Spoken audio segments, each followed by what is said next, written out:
Hi ಎಲ್ರಿಗೂ ನಮಸ್ಕಾರ. Welcome to Jhansi fashion. Friends, ನನಗೆ ತುಂಬ ಜನ ಕೇಳ್ತಾ ಇದ್ರಿ ಲೆಗ್ಗಿನ್ಸ್ದು ಲಾಸ್ಟ್ ಟೈಮ್ ವಿಡಿಯೋ ಮಾಡಿ ಹಾಕಿದಾಗ ಮತ್ತೆ ರೀಸ್ಟಾಕ್ ಮಾಡಿಸಿ ಅಂತ ಹೇಳಿ. ಸೊ ನಿಮಗೋಸ್ಕರ ಲೆಗ್ಗಿನ್ಸ್ನ ಮತ್ತೆ ರೀಸ್ಟಾಕ್ ಮಾಡಿಸಿದ್ದೀನಿ. ಒಳ್ಳೆ ಆಫರಲ್ಲಿ ಕೊಟ್ಟಿದ್ದೆ, ಹಾಗೆ ತುಂಬ ಚೆನ್ನಾಗಿ ಸೇಲ್ ಆಯಿತು ನನ್ನ ಹತ್ರ ಕೂಡ. ಈ ಸಲ 10 ಕಲರ್ಸ್ ಸಿಕ್ಕಿದೆ ನನಗೆ. 10 ಕಲರ್ಸಲ್ಲಿ ತರಿಸಿದ್ದೀನಿ. ಎಲ್ ಮತ್ತು ಎಕ್ಸೆಲ್ ಸೈಜಲ್ಲಿ ಅವೈಲಬಲ್ ಇದೆ. ಇದು ಪ್ರೈಸು 999ಗೆ 5 leggings plus 100 rupees shipping charges ಇರುತ್ತೆ. ಕಲರ್ಸ್ ನೋಡ್ಕೊಂಬಂದ್ಬಿಡಿ.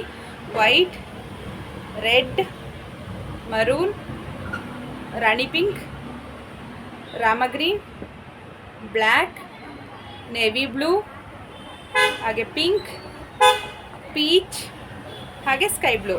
ಇಷ್ಟು ಕಲರ್ಸಲ್ಲಿ ಅವೈಲಬಲ್ ಇದೆ. ಎಲ್ ಮತ್ತು ಎಕ್ಸೆಲ್ ಸೈಜ್ ಎರಡರಲ್ಲೂ ಅವೈಲಬಲ್ ಇದೆ. ಯಾರಿಗೆ ಯಾವ ಸೈಜ್ ಬೇಕೋ ಹಾಗೆ ಯಾವ ಕಲರ್ ಬೇಕು ಅಂತ ಹೇಳಿ. ಇದರಲ್ಲಿ ನೀವು ಯಾವುದಾದ್ರೂ 5 ಕಲರ್ನ ತೊಗೋಬೋದು. ಯಾವ ಸೈಜ್ ಬೇಕಾದ್ರೂ ತೊಗೋಬೋದು. ಸೈಜು ಒಂದೇ ಸೈಜ್ ತೊಗೋಬೇಕು ಅಂತಲೂ ಇಲ್ಲ, ಮಿಕ್ಸ್ ಆ್ಯಂಡ್ ಮ್ಯಾಚ್ ಮಾಡಿ ಕೂಡ ತೊಗೋಬೋದು. ಯಾವುದಾದ್ರೂ 5 ಕಲರ್ನ ಸೆಲೆಕ್ಟ್ ಮಾಡಿಕೊಂಡು ಸ್ಕ್ರೀನ್ ಮೇಲೆ ಕೊಟ್ಟಿರೋ ನಂಬರ್ಗೆ ವಾಟ್ಸಪ್ ಮಾಡಿ ನಿಮ್ಮ ಆರ್ಡರ್ನ ಪ್ಲೇಸ್ ಮಾಡ್ಕೊಳ್ಳಿ. Thank you.